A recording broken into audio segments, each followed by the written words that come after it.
Kepler's laws.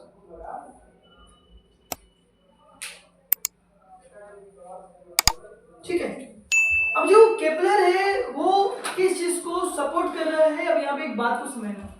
जब heliocentric model आया है ना, जब हेलियोसेंट्रिक मॉडल आया, ध्यान से समझना, ठीक है ना, जब हेलियोसेंट्रिक मॉडल आया जिसमें ये ऑलमोस्ट ये बात एक्सेप्ट कर ली गई कि जो सन है वो फोकस पर, जो सन है वो हमारा बीच में रहेगा और उसके अराउंड सारे प्लैनेट्स सर्कुलर ऑर्बिट में मूवमेंट करते रहेंगे।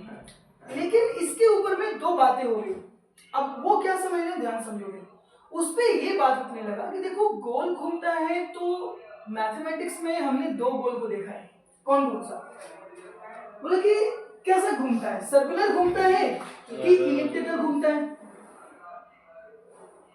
सर्कुलर घूमता है कि इलिप्टिकल घूमता है? अब इस पे क्वेश्चन मार्क उठ गया। बोले घूमने का तो दो तरीका होता है, एक तो होता है कि सर्कल में घूमेगा और एक तुम्हारा इलिप्स बना के घूमेगा। मैथ पढ़ा है तुम लोगों को इलिप्स? तो बोले एक इलिप्टिकल पाथ होता है, इसमें धंसा हुआ रहेगा, और एक होता है कि भाई सर्कुलर पाथ रहेगा। तो किस में घूमेगा, समझे? तो यहां पर एक व्यक्ति निकल के आया जिसका नाम था कॉपरनिकस। ठीक है, क्या नाम था? कॉपरनिकस, है ना। तो कॉपरनिकस बोला कि जो सन होगा वो हमारा सेंटर पे होगा और जो बाकी जो मतलब होंगे वो सर्कुलर पाथ में मूवमेंट करेंगे। किसमें मूवमेंट करेंगे? Circular path. यानी इनका पाथ कैसा होगा? इनका पाथ होगा सर्कुलर। इनका पाथ कैसा होगा? सर्कुलर। बोला सर्कुलर पाथ होगा कॉपरनिकस। हाँ, तो बोले कि प्रूफ है। क्या प्रूफ है तुम्हारे पास, है ना? क्या प्रूफ है? सर्कुलर पाथ नहीं होगा इसका प्रूफ है, बट तुम्हारे पास क्या प्रूफ है कि सर्कुलर पाथ में घूमेगा प्लैनेट? बोला प्रूफ तो नहीं। बोला हम प्रूफ देते हैं। बोला कि पूरे साल में तुम गौर करो कि कुछ महीना गर्मी का होता है, कुछ महीना ठंडा का होता है। ये गर्मी ठंडा का मौसम कहाँ आता है? ज्योग्राफी है बट समझना थोड़ा सा। गर्मी ठंडा का मौसम कहाँ आता है?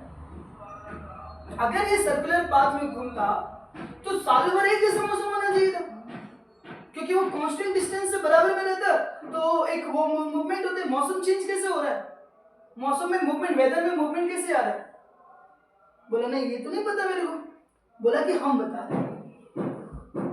और उसका जो केपलर है इस बात को प्रूव किया कि जो सन होगा ना, ध्यान से समझना, जो सन होगा वो तो रहेगा ही रहेगा, लेकिन जो पाथ ऑफ जो प्लैनेट होंगे ना वो कैसे होंगे? तो वो पाथ होगा, केपलर की बात करें हम लोग, तो केपलर की बात करें तो वो पाथ कैसा होगा? इलिप्टिकल पाथ होगा। कैसा होगा? इलिप्टिकल पाथ होगा। तो कॉपरनिकस इस सपोर्ट में आया कि जो प्लैनेट होते हैं वो सन के चारों तरफ किस पाथ में घूमते हैं? इलिप्टिकल पाथ में घूमते हैं। किस पाथ में घूमते हैं? इलिप्टिकल पाथ में। मतलब सीधा सीधा गोल गोल सर्कुलर नहीं होता है ना। हाँ, बोले कि सर मतलब इलिप्टिकल पाथ में घूमेंगे। इलिप्टिकल पाथ में तो कहीं पर ज्यादा रहेगा, कहीं पर कम रहेगा। तभी वाला मैथ में बता रहे तो बीच में जो टेढ़ा पूरा गोल भी नहीं रहता, पूरा गोल भी नहीं रहता। तो एक चीज तो सर्कुलर होता है, तो सर्कुलर नहीं। तो अगर तुमसे सवाल पूछा जाए कि अभी के डिबेट से अगर तुम कंक्लूजन निकालो तो तुम क्या कहोगे? जो प्लैनेट्स होते हैं वो सन के अराउंड सर्कुलर पाथ में घूमते हैं कि इलिप्टिकल पाथ में घूमते हैं? अगर तुमको ये बात याद रह गया कि इलिप्टिकल पाथ में घूमते हैं, इसका मतलब है कि कहानी क्लियर है, तुमको यहाँ तक का डिबेट समझ में आ गया। डिबेट में नहीं फंसना है, कहानी को सुनो और सुन के भूल जाओ। डिबेट से निकलने वाले जो पॉइंट्स होते हैं ना, सवाल वहां से पूछा जाता है। जैसे कि कौन कौन से फिजिसिस्ट हैं जिन्होंने हेलियोसेंट्रिक मॉडल को सपोर्ट करा, कौन कौन से फिजिसिस्ट हैं जिन्होंने जियोसेंट्रिक मॉडल को सपोर्ट करा। बात समझ में आ रहा है? ये याद रहना चाहिए तुमको कि केपलर हो गया, गैलीलियो हो गया, आर्यभट्ट हो गया, कॉपरनिकस हो गया। ये किस चीज को, कॉपरनिकस है ना, ये भी तो इसी में है। कॉपरनिकस हो गया, ये लोग किस मॉडल को सपोर्ट कर रहे हैं? ये हेलियोसेंट्रिक मॉडल को सपोर्ट कर रहे हैं, है कि नहीं? और एक व्यक्ति क्या नाम था? टॉलेमी। टॉलेमी किस मॉडल को सपोर्ट करता था? वो जियोसेंट्रिक मॉडल को सपोर्ट करता था। मतलब जियोसेंट्रिक के सपोर्ट में कुछ थे नहीं, एक ही व्यक्ति था, वो उसी में गया, उसी में मर गया। उसके अलावा उस मॉडल पे कोई बात भी नहीं हुई। आई बात समझ में? तो यहाँ तक का बात हमको क्लियर कर रखना है। अब यहाँ पर समझो, तो इसका मतलब हुआ कि कोपरनिकस के मॉडल को हम फेल मानते हैं और हम किसके मॉडल पे चलेंगे? हम लोग केपलर के मॉडल पे चलेंगे। तो इस प्रकार से ध्यान रखना है कि कोपरनिकस को क्यों नहीं पढ़ा गया, क्यों हम केपलर को पढ़ रहे हैं, क्योंकि केपलर का जो मॉडल है ना, ये मॉडल पास हो गया था और केपलर, अच्छा इसका सपोर्ट में आर्यभट्ट भी थे। आप लोगों के जिंदा तो सपोर्ट में नहीं था, लेकिन उनका बुक था उनके पास, तो हमारे पास वो बुक बच गया था, है ना? उस जमाने का वो सब पत्ता पे लिखा हुआ बुक था, तो वो बुक हमारे पास बच गए थे जिनके कैलकुलेशन बहुत सटीक बना हुआ था। सर पत्ता सूखता नहीं है? सूखता है, लेकिन एक पत्ता आता है जिसको बार्क ट्री कहते हैं, उसका पत्ता बहुत बढ़िया होता है, उस पत्ते में पुराने जमाने के लोग लिखते थे, ठीक है? तो काफी टाइम तक वो बच जाता था। प्रिजर्व है हमारे पास, हमारे जो म्यूजियम है दिल्ली में, वहाँ प्रिजर्व है। 500 साल पहले का चीज प्रिजर्व है। तुम 500 साल बोलता है, 2500 साल पहले का चीज प्रिजर्व है हमारे यहाँ, लिखल चीज, लिखल है, लिखल भाषा भले नहीं पता है हम लोग को। अच्छा, हनुमान चालीसा रामायण हाँ, किसने लिखा? तुलसीदास के टाइम पे लिखा हुआ है कि नहीं? तो तुलसीदास आज में है, 600 मतलब 500 साल 400 साल पहले के हैं तुलसीदास, आज के हैं। उनका बुक आज भी हमारे पास है, रामचरितमानस, आज भी उनका बुक लिखा हुआ है ना? रामायण नहीं, रामायण वाल्मीकि लिखे हैं, वो लिखे रामचरितमानस, अलग चीज है, इसको एक जैसा लोग मानते हैं बट है नहीं, है ना? ये बुक अलग है, लिखल में कुछ नहीं, राम जी के बारे में लिखा हुआ है। तुमको क्या लगता है राम जी के बारे में? लिख दो, तुम्हारा ही बुक पास हो जाएगा, ठीक है? तो यहाँ पर समझना है कि केपलर को हमको क्या करना है? पार करना है। तो केपलर इसीलिए लॉज हम पढ़ रहे हैं। इनके सारे क्या एक ही व्यक्ति हैं जिन्होंने प्लैनेटरी मोशन को सपोर्ट करा है? बहुत सारे लोग हैं, बट उसमें से कोई एक चुनिंदा व्यक्ति आता है जो टॉपर बनता है ना, उसको हम लोग पढ़ते हैं जनरली। तो केपलर हम लोग को पढ़ना है। अच्छा, तो कोपरनिकस मतलब बोल रहा था कि जो सन के अराउंड प्लेनेट है वो सर्कुलर मूव करता है। हाँ, तो वो नहीं होता, इसलिए वो रॉन्ग हो गया, वो रॉन्ग हो गया, है ना? केपलर बोला हाँ, कि केपलर के सपोर्ट में ज्यादा लोग आ गए, बोला हाँ यार हमको भी ऐसा लगता है, तो बोलेगा कि हमको प्रूफ, तो बोलेगा प्रूफ में मैथमेटिकल दे सकते हैं, अभी तक सैटेलाइट तो बना नहीं है। सैटेलाइट जो मूवमेंट हुई सब 1900 के बाद का मूवमेंट है, सैटेलाइट में सब 1950-60 के आसपास का सब चीजें हैं, है ना? आज से 50 साल पहले हमने सैटेलाइट बाहर स्पेस में छोड़ा हुआ है, उससे पहले थोड़े कुछ हमने किया है। तो बाद में न जाके देखें कि सब क्या घूम रहा है क्या नहीं घूम रहा है, पर फिजिक्स का खूबसूरती तो इसी में है ना कि बैठे बैठे कैलकुलेट कर दो कि यहाँ से सन का डिस्टेंस अर्थ कितने दूर पे है, ये फिजिक्स है।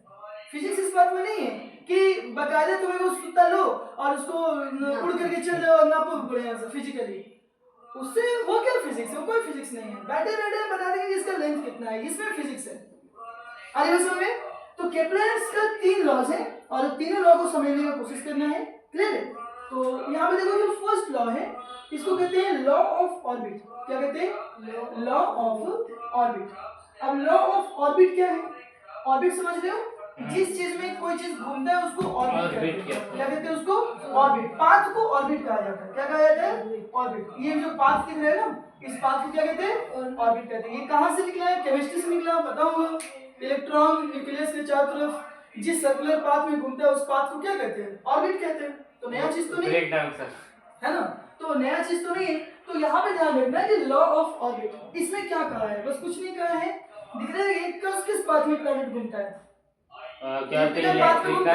इसी को लॉ ऑफ ऑर्बिट कहते हैं। हाँ, क्या कहते हैं? Law of orbit. क्लियर है? तो इसमें क्या लिखा हुआ है? ऑल प्लैनेट्स, ये लॉ क्या है? तो इसमें लिखा हुआ है ऑल प्लैनेट्स, है ना, जितने भी प्लैनेट्स होते हैं, है ना, move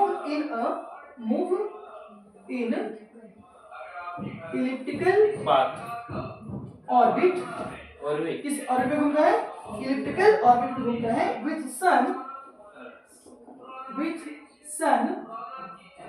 situated at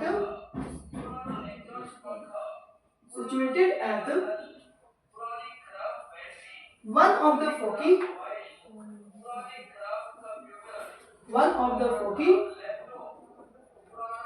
of the ellipse।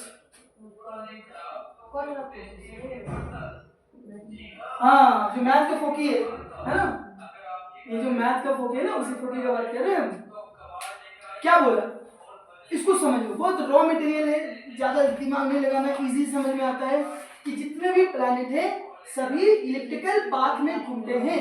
तो अगर मान के चलो कि हम इस तरह का पाथ बना रहे हैं, ऐसा, ये ऐसा भी हो सकता है बट हम ऐसे देखेंगे, है ना। तो ये इलिप्स बन गया हमारा। अब तुमको पता है कि ये इलिप्स है और यहाँ पे अगर देखे जाए तो ये पॉइंट है। फोकी कहाँ कहाँ होता है? देखो F1 यहाँ पर होता है और एक F2 यहाँ पर होता है। दो फोकी होते ही नहीं होते। बस कुछ नहीं करना है, बोला हुआ है कि सन या तो यहाँ हो सकता है या तो यहाँ हो सकता है। सन मूवमेंट करता है नहीं करता है? सन आता जाता है कि नहीं आता जाता है? तो सन जो है वो कभी कभी घूमते घूमते यहाँ भी आ जाएगा और घूमते घूमते कभी यहाँ भी आ सकता है। ये फिक्स नहीं है कि F1 पे होगा कि F2 पे होगा। तुमको मान के चलना पड़ेगा कि जो सन है वो कहाँ पर है। हम यहाँ मान के चल रहे हैं कि जो सन है वो हमारा वो जो सन है हमारा वो इस जगह पर है। ये हमारा हम मान के चल रहे हैं कि सन हमारा इस जगह पर है। तो बोलोगे सर मान लीजिए कि इस पर मानेंगे तो गलत हो जाएंगे। कैसे गलत हो जाएंगे? ये तो खुद बोला है कि वन ऑफ द फोकी, किसी भी एक फोकी पर वो प्रेजेंट हो सकता है, या तो F1 पे हो सकता है या तो F2 पे होता है। तो ये हमारा जो सन है वो यहाँ होगा, सन हमारा यहाँ होगा, या तो यहाँ या तो यहाँ, कहीं भी हो सकता है। क्लियर हो गया?